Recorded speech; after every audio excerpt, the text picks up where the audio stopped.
দেখুন, মহাভারত দিয়ে শুরু করলাম। মহাভারতে গদাযুদ্ধের আগে ভীমকে চ্যালেঞ্জ করে দুর্যোধন বলছেন, কুন্তিপুত্র, শরৎকালীন মেঘের ন্যায় বৃথা গর্জন করো না, তোমার যত শক্তি আছে তা যুদ্ধে দেখাও। এখন বিধানসভা ভোটের আসরে রাজনৈতিক দলগুলোর মধ্যে যুদ্ধ হবে, এটাই তো স্বাভাবিক। কিন্তু 26শে ভোটের আগে দুবেলা যে লড়াইটা হচ্ছে, সেটা কার্যত দাঁড়িয়ে যাচ্ছে একটা নির্বাচিত সরকার এবং একটা সাংবিধানিক সংস্থার মধ্যে। একদিকে কেন বারবার নির্দেশ অমান্য করা হয়েছে সেটা জানতে খোদ রাজ্যের মুখ্য সচিবকে দিল্লিতে ডেকে পাঠালো নির্বাচন কমিশন। সেই একই দিনে স্বয়ং জ্ঞানেশ কুমার কড়া বার্তা দিচ্ছেন ছজন জেলা শাসককে। আর অন্যদিকে মাইক্রো অবজারভারদের নিয়ে সিইওর বিরুদ্ধে আদালত অবমাননার মামলা করে কোর্টে যাওয়ার প্রস্তুতি নিচ্ছেন তৃণমূলের সাংসদ। গতকাল এবিপি আনন্দকে দেয়া একান্ত সাক্ষাৎকারে জ্ঞানেশ কুমারের সঙ্গে সেই বৈঠকে দিল্লিতে ঠিক কী হয়েছিল তা নিয়ে মুখ্যমন্ত্রী কী বলেছেন, কিছুক্ষণের মধ্যেই এই অনুষ্ঠানে আপনাদের দেখাবো। আমার প্রথম বক্তা বিশ্বনাথ চক্রবর্তীর কাছে আমার প্রশ্ন থাকবে, প্রথমে রাজ্যের স্বরাষ্ট্র সচিবকে অন্য রাজ্যের অবজারভার করার জন্য ট্রেনিংয়ে দিল্লিতে ডেকে পাঠানো, এবার মুখ্য সচিবকে জরুরি তলব রাজ্যের তরফে পরপর নির্দেশ অমান্য করার জন্য। এখনও তো বিশ্বনাথ দা ভোটের দিনক্ষণ ঘোষণা হয়নি, কোন দিকে এগোচ্ছে এই সংঘাত? দেখুন, মানে শেষ পর্যন্ত তো সব কিছু আতখাছড়া অবস্থায় শেষ হবে, এটা এখনই ভবিষ্যৎবাণী করে দেওয়া যায়।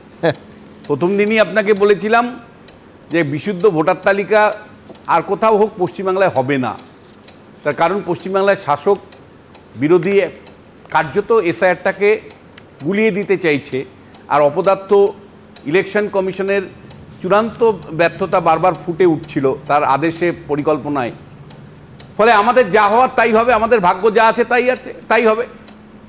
আমরা চাইলেই কি একটা বিশুদ্ধ ভোটার তালিকা পাবো? এটা হয় নাকি? আর পশ্চিমবাংলায় থাকবো আর বিশুদ্ধ ভোটার তালিকা, বিশুদ্ধ প্রশাসন, এগুলো আশা করাটাই আমি মনে করি অন্যায়। দেখুন, বারবার বছরকে মানে বেশ প্রথম থেকে আমি বলে আসছি যে এই এসআইআরটা তৃণমূল কংগ্রেস যেমন তীব্র বিরোধিতা করছে, রাজ্যের সরকারের তীব্র অসহযোগিতা আছে, আবার একই সাথে Gyanesh Kumar playing to gallery করছেন। Gyanesh Kumar playing to gallery করছেন, কখনোই তিনি মানে কামড় দেব বলছেন কিন্তু কামড়াচ্ছেন না।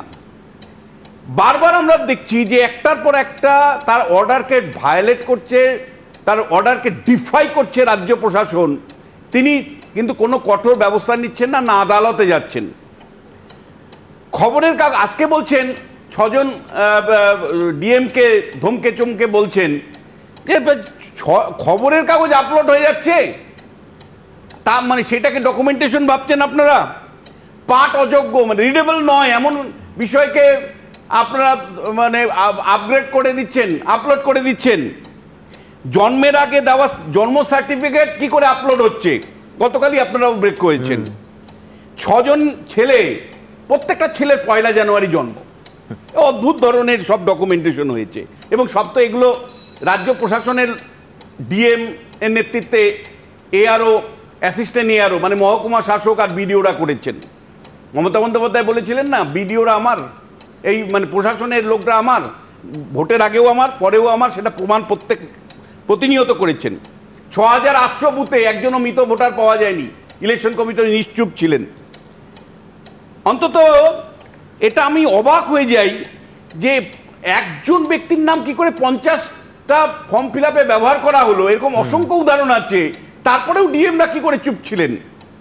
এবং আপনি জ্ঞানেশ কুমার ডিএমদেরকে কি করে এতদিন ধমকে না চমকে আজকে কেন হঠাৎ করে চমকালেন? আমি খুব পরিষ্কার করে বলছি সুমনদা, আজকে জ্ঞানেশ কুমার যেটা করেছে সেটা প্লেইং টু গ্যালারি। এই শাস্তি আপনাকে অনেক আগে দিতে হতো। একটা সাধারণ অধ্যাপক যদি বুঝতে পারে যে প্রশাসনটাকে কাজে লাগিয়ে তৃণমূল কংগ্রেস যেভাবে মানে এসআইআর এর ফর্ম ফিল আপ করেছে, 50টা মানে ব্লক নির্দিষ্ট করে বলা যায় যেখানে কার্যত লুট হয়েছে, একটা সাধারণ গ্রামের অধ্যাপক বুঝতে পারে, আপনি জ্ঞানেশ কুমার ইলেকশন কমিশনের সর্বোচ্চ পর্যায়ে বুঝতে পারেননি? এটা আমায় বলতে হবে। আপনি শেষ বেলায় যে কালকে শুনানির শেষ দিন, আজকে আপনি কি বার্তা দিতে চাইছেন? মরার আগের হরির নাম গাওয়া, মরার আগে হরির নাম গাওয়া। এবং একই সাথে আপনাকে এই কথাটা বলতে চাই, যখন 4জন আধিকারিকের বিরুদ্ধে আপনি শাস্তির ব্যবস্থার কথা বলেছিলেন, শাস্তি যখন রাজ্য সরকার দিতে রাজি ছিল না, আপনি কি ব্যবস্থা নিয়েছিলেন? কোর্টে গিয়েছিলেন, কোর্টে গিয়ে কি ব্যবস্থা নিয়েছিলেন? আপনাকে এখতিয়ার করা আছে সরাসরি এফআইআর করার, আপনি কেন করেননি? আপনার অফিসার দক্ষিণ 24 পরগনায় বারবার আক্রান্ত হয়েছে, আপনি মাইক্রো অবজারভার নিয়োগ প্রশ্নটা আনছেন, মানে আপনি অবজারভার নিয়োগ যখন করার কথা ছিল, অর্থাৎ পশ্চিমবাংলার মতন একটা ট্রাবলসাম পলিটিক্যাল রাজ্যে আপনি পরিকল্পনা ছাড়া একদম অবজারভার জেলা স্তরে নিয়োগ ছাড়া কি করে শুরু করলেন? যে বিএলওদের চাপে পড়ে কাজ করতে হয়েছে, আজকে এই অসঙ্গতির পেছনে তাদের চাপ আছে, তার পেছনে কাজের চাপ আছে, রাজনৈতিক চাপ আছে। আপনি কেন নিরাপত্তা নিশ্চিত করতে পারেননি? আপনি কেন সেন্ট্রাল ফোর্স নামিয়ে আপনি কেন এসআইআরটা পশ্চিমবাংলায় করতে পারেননি? যে প্রশ্নটা বারবার আসছে যে যখন মানে মাইক্রো অবজারভারের প্রশ্নটা মানে রাজ্য সরকারের জায়গা থেকে দেখুন অসহযোগিতা কোন জায়গায়, মাইক্রো অবজারভার নিয়ে সুপ্রিম কোর্টের একটা রায় দিল। সুপ্রিম কোর্ট বলল যে আপনারা 8500 গ্রেড বি মানে 2 অফিসার দিন।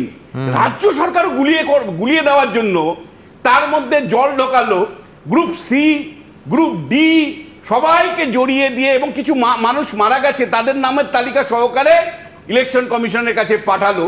ইলেকশন কমিশন বলছে এখন আমরা বাঁচতে হবে।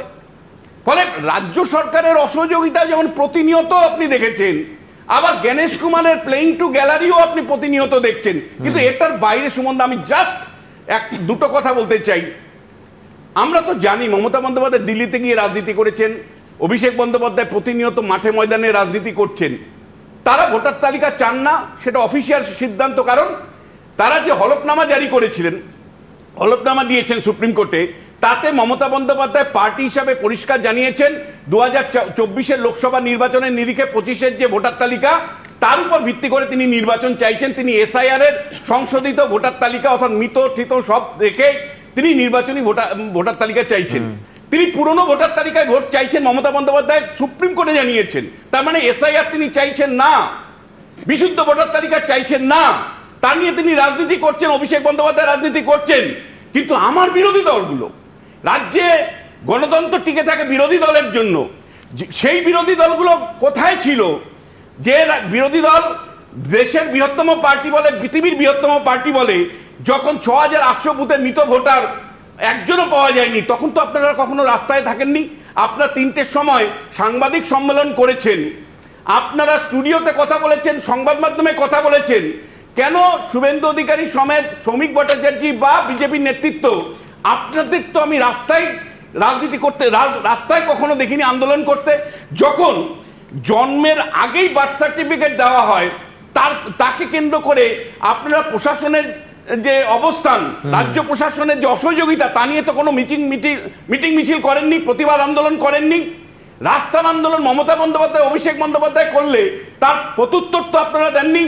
ফলে আমরা এমন একটা বিরোধী রাজনৈতিক দল পশ্চিমবাংলায় পেয়েছি সুমনদা, যারা রাস্তার রাজনীতিকে অপছন্দ করেন, যারা মনে করেন টেলিভিশনে মুখ দেখিয়ে অথবা বিকেলবেলা 3টের সময় সাংবাদিক সম্মেলন করাটাই যথেষ্ট। ফলে এ রাজ্যে শাসক যেমন বিশুদ্ধ ভোটার তালিকা চায়নি, তেমনি বিরোধী রাজনৈতিক দলের রাজনীতি এবং তাদের ভূমিকাও বিশুদ্ধ রাজনীতির বিপক্ষে গেছে। আর একই সাথে গণেশ কুমার, যিনি এই পুরো এক্সারসাইজের নেতৃত্ব দেওয়ার কথা, তিনি প্রতিনিয়ত প্লেইং টু গ্যালারি করেছেন। এবিপি আনন্দ, এগিয়ে থাকে, এগিয়ে রাখে।